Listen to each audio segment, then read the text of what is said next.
I love thinking about self-love as it connects to inner child work. I don't know if you're familiar with that, but that is the process that was easiest for me. And I think for a lot of people, if self-love is something that you really struggle with, um, which was definitely the case for me. It was something I really had to put in intentional work to learn how to do. Mm, And because I found that if I messed up as an adult or did something wrong or didn't measure up to my own expectations, my inner dialogue was terrible. I mm, was so mean to myself and I could not find any self forgiveness or I could not cut myself any slack. So the idea of like, okay, how am I going to love myself when I mess up when my go to is just tearing myself apart?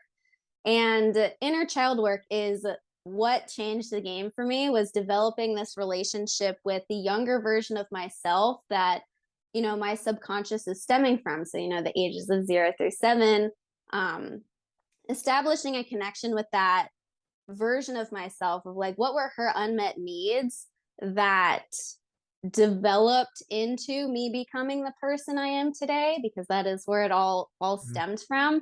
Learning how to have so much compassion for her. It's actually much easier for us to feel self-love towards the younger versions of ourselves because we know so intimately the pain that they experienced, mm, how earnestly they just wanted to be loved and to do their best, and how much it hurt when they didn't feel like that was seen. I identified with that so strongly. Like I knew how much the younger version of myself suffered, and I just felt endless, endless unconditional love for her. mm, And with time, developing that relationship and understanding like that version of myself still exists today. Like I am still that person. I've just gone through, 2 more decades of time, but I'm still that same being who has those same needs, who did experience that, was able to transfer that boundless, unconditional love of my past self to my present self.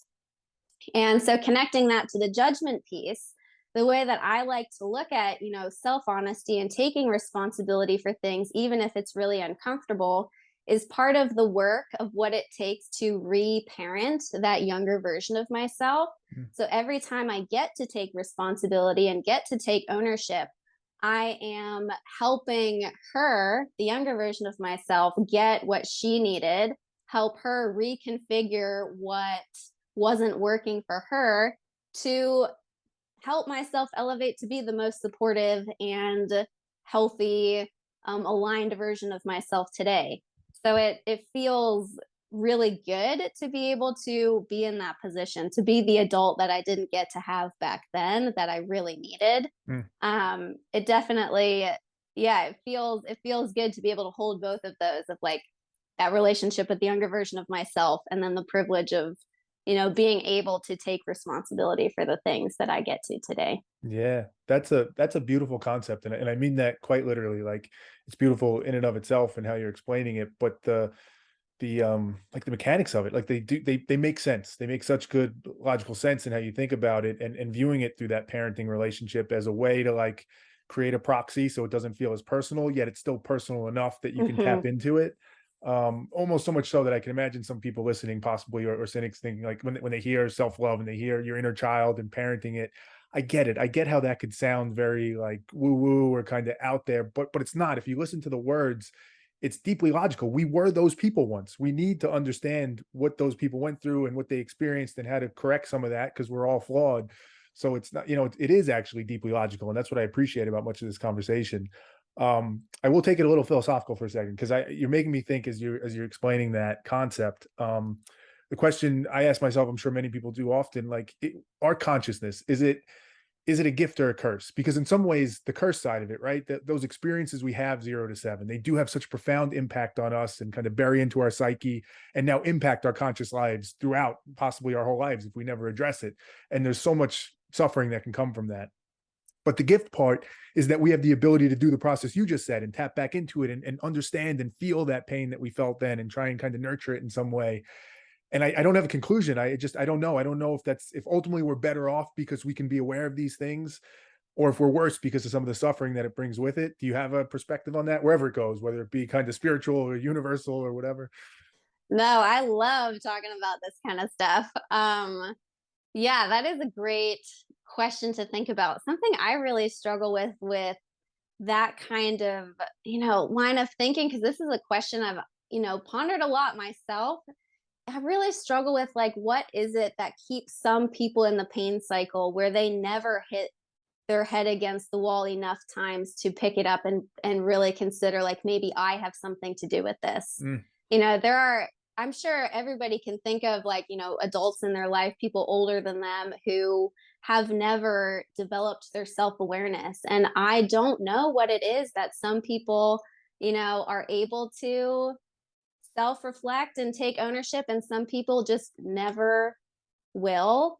And that feels really hard for me Mm. to feel like I don't think it's anyone's fault. I don't know what that difference is. What's your best guess, Um, if you had to guess? oh man,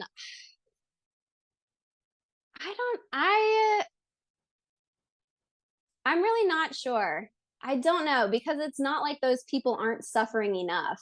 It's not like you hit a threshold of suffering Yeah, and then you wake up. Like, some of these people have suffered hard their entire yeah. lives, and just never hit a point of, like, turning it on themselves. I'm not sure.